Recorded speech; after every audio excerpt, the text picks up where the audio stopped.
Bonsoir, merci de nous rejoindre sur Télé Sud. Voici les titres de ce vendredi 21 septembre. Au Togo, plusieurs milliers de femmes habillées de rouge ont défilé hier dans les rues de Lomé pour réclamer des réformes politiques. La marche était organisée par les femmes du collectif Sauvons le Togo. Les manifestantes ont sillonné les rues en scandant des slogans hostiles au gouvernement avant d'organiser un meeting sur une place de la capitale.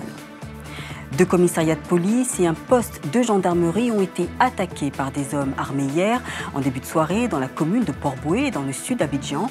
7 personnes ont trouvé la mort dans ces nouvelles attaques contre les forces de sécurité à Abidjan et à la frontière avec le Ghana, fermée ce vendredi dans le sud. Et puis au Tchad, 3 syndicalistes tchadiens ont été reconnus coupables d'incitation à la haine pour avoir fait circuler une pétition dénonçant l'arbitraire du pouvoir d'Ébi. Ils ont été condamnés à 18 mois de prison avec sursis et des amendes. Et dans la même affaire, Jean-Claude Nekim, le directeur d'un journal d'opposition, a écopé de 12 mois de prison avec sursis pour diffamation. Les femmes du collectif Sauvons le Togo ont manifesté dans les rues de la capitale à Lomé pour réclamer des réformes politiques dans le pays. Elles revendiquent de meilleures conditions pour les élections législatives et locales, la poursuite des auteurs d'actes de torture pour impulser une dynamique de lutte contre l'impunité, la limitation du mandat présidentiel à 5 ans renouvelable une seule fois avec effet immédiat et une justice équitable pour les détenus. Gan Diouf, Noël Kokou, Tadénion. Des milliers de femmes du collectif Sauvons le Togo, toutes de rouge vêtues, ont organisé une grande marche dans la capitale pour exiger des réformes politiques. Parties de la place de la Colombe, les manifestantes ont sillonné les rues de Lomé avant d'organiser un meeting en face de la présidence. Nous sommes fatigués, il doit quitter le pouvoir. Trop, c'est trop. Nous souffrons énormément avec ce régime et nos enfants aussi. Au rythme des fanfares et tam-tams, elles marchent pendant 3 heures, scandant des slogans hostiles au gouvernement. Pour elle, c'est le moment d'exiger le départ du chef de l'État, Faure Gnassingbé, au pouvoir depuis 2005. Nous voulons montrer que les femmes du Togo sont déterminées à faire en sorte qu'on gouverne ce pays autrement, à faire en sorte que la démocratie s'installe véritablement et qu'il y ait changement dans ce pays, qu'il y ait alternance dans ce pays. Le collectif du Togo regroupe 9 organisations de la société civile et 7 partis et mouvements politiques de l'opposition. Depuis juin dernier, il organise des marches de sitting dans la capitale sur fond d'affrontements entre manifestants et forces de l'ordre. Je vous le disais au début du journal, après les honneurs rendus hier aux soldats tombés sous les balles d'un commando non identifié le mois d'août, le commando a récidivé hier soir avec des attaques de 2 commissariats et un poste de gendarmerie à Abidjan Sud, à proximité du 43e BIMA de la force française, et à Noé, la ville frontalière avec le Ghana. Bilan, 7 morts, dont 3 à Abidjan et 4 à Noé. Ce matin, le ministre chargé de la Défense, Paul Kofi, a annoncé que la situation est sous contrôle, mais la frontière avec le Ghana voisin reste fermée. Des précisions, Mathias Zakam. Les soldats tués lors des récentes attaques en Côte d'Ivoire en août dernier ont reçu les honneurs de la République le jeudi 20 septembre à la place des armes de l'état-major des armées en présence du chef de l'État Alassane Ouattara et de la hiérarchie militaire. Cette cérémonie a enregistré, outre le défilé des troupes, une oraison funèbre. Dieu, dans son infinie bonté, nous fait venir à la vie et nous rappelle à lui selon sa volonté. À tous nos disparus, à tous ceux qui nous ont quittés, vos collègues, vos pleurs. C'est devant les parents des victimes médusées qu'a lieu l'exposition des corps des soldats tombés au champ d'honneur à la place d'armes. Après la mise en place du drapeau sans sa garde et le dépôt des gerbes de fleurs, le président de la République s'est incliné devant les dépouilles des martyrs. Après la décoration à titre posthume et la remise des drapeaux, symbole de la République, les différents corps ont été remis à leurs familles respectives. Le Cameroun se remet doucement des inondations qui ont touché le pays.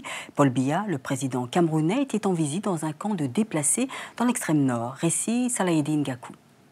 50 000 personnes déplacées, plus d'une dizaine de morts. C'est le bilan tragique des inondations qui ont surtout frappé le nord du Cameroun depuis le mois d'août.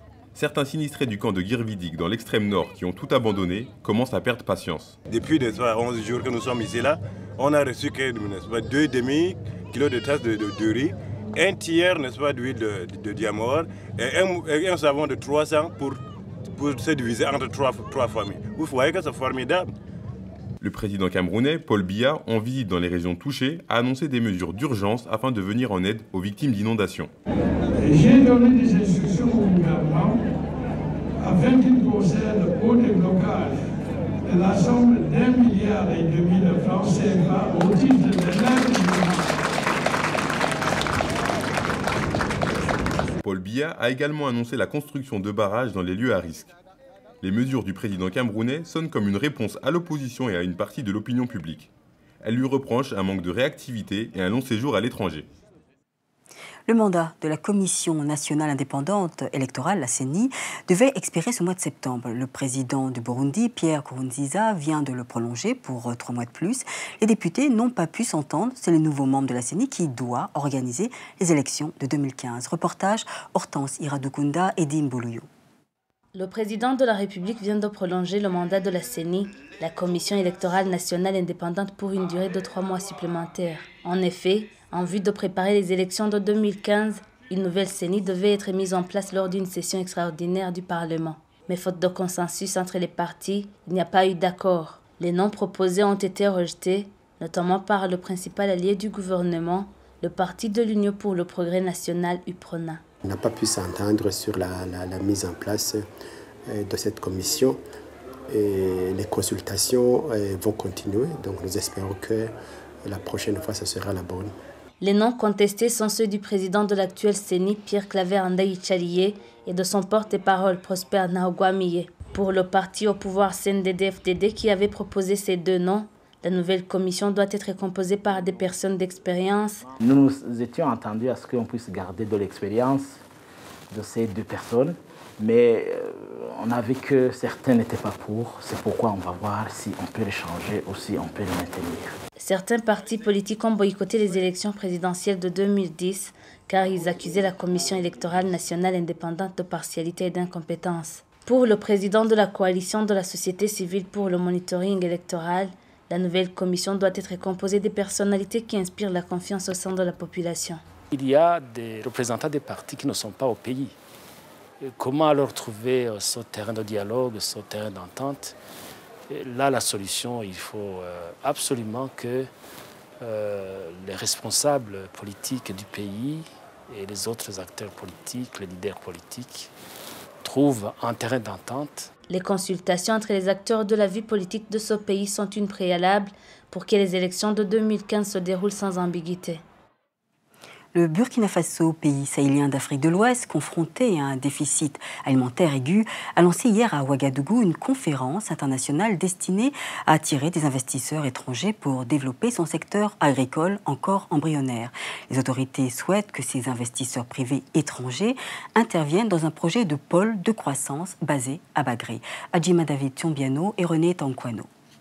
Opération séduction vis-à-vis des investisseurs privés invités à s'installer à Bagré pour développer des projets d'exploitation agricole. Le gouvernement ambitionne de réaliser sur cette terre du centre-est du Burkina son premier pôle de croissance qui devrait générer à terme 30 000 nouveaux emplois et assurer la production de 450 000 tonnes de riz par an. Bagré présente déjà pas mal de prérequis.